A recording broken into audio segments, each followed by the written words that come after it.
What's going on, and welcome back to another less than 5-minute gear review. And in this video we're going to be going over the London Bridge 30 liter 3-day assault pack. Now this guy's going to run you roughly around $220, but right now it's on sale for about $130 with Thanksgiving, Black Friday, and Cyber Monday coming up. In conjunction with that, they usually have some awesome sales throughout the year, and they're just trying to get everything out so that way they can make room for their new products and all of that. I would highly recommend taking a look at this bag. It is a very good quality bag. It's very well made, well constructed. It does feel very similar to kind of a JanSport, or the construction of it, not necessarily the materials. The construction of it and the design of it is very similar to the JanSport bags from what I kind of relate this to, that people will carry in middle school, high school, and college.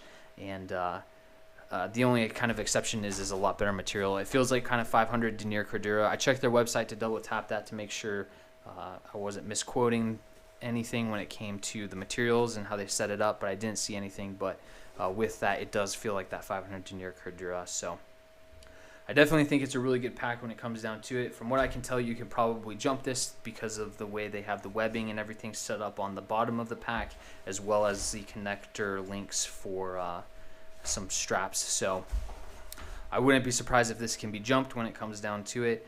And then, I mean, I'm really just using this for kind of everyday carry stuff, being able to throw books and equipment and things that I need for work every day in this. This definitely does have a lot of space to be able to throw a plate carrier in there if you wanted to, or a small pistol, or I shouldn't say a small pistol, a larger pistol, or if you want to run a pistol kind of submachine gun configuration, or just a submachine gun, or even breaking down a short barrel AR-15 or AR pistol. You definitely have a lot of space to be able to carry all of that if you want to use this in a everyday carry configuration, but set it up in a way to where it doesn't draw as much attention as some of the other bags. Now granted, this is a black multicam, so it probably will attract some attention, but it is a really nice bag when it comes down to it, and kind of can be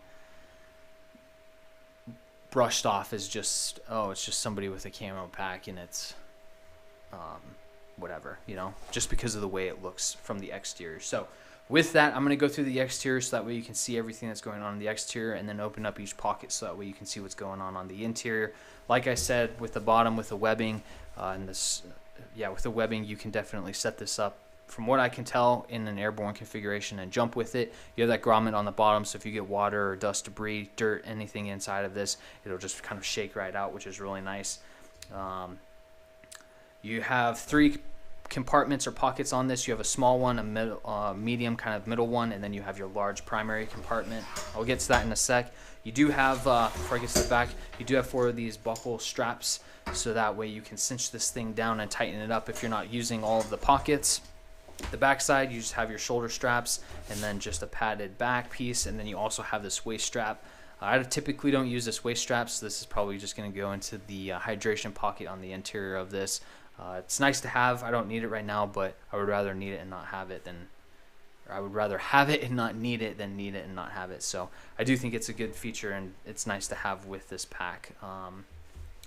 The shoulder straps will unbuckle, so that's nice when it comes down to it. Kind of another one of those things that makes it look like a jumpable pack, in my opinion, but that's just from what I've seen. I would jump it, but that's just me. So with that, when it comes to all the pockets, you have your small exterior pocket right here. I mean, I just throw pens, pencils, paper, simple note-taking material in this pocket. Nothing too crazy. You can definitely fit a pistol and a couple of mags in there if you want to.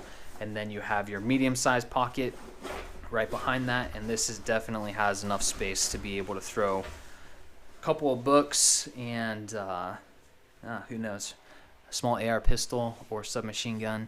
You definitely have some space on that, so it's pretty spacious and open when it comes down to it, which I think is really nice for just a medium-sized pocket, or the middle pocket. And then last but not least, you have your large primary pocket.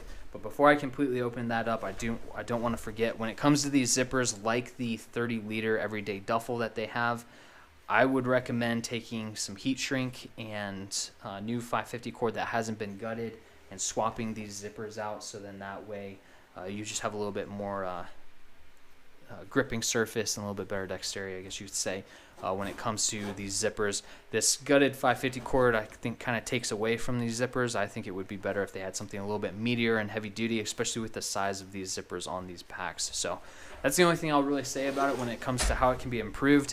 But I think it's not really a deficit when it comes down to the bag as a whole. It's just something that I like to do with all my bags and packs and stuff, just to give it a little bit, just give me the ability to open things up with a little bit more ease. So with that, when it comes to the primary pocket, you can tell this thing is pretty spacious and open. You have a lot of space when it comes down to it.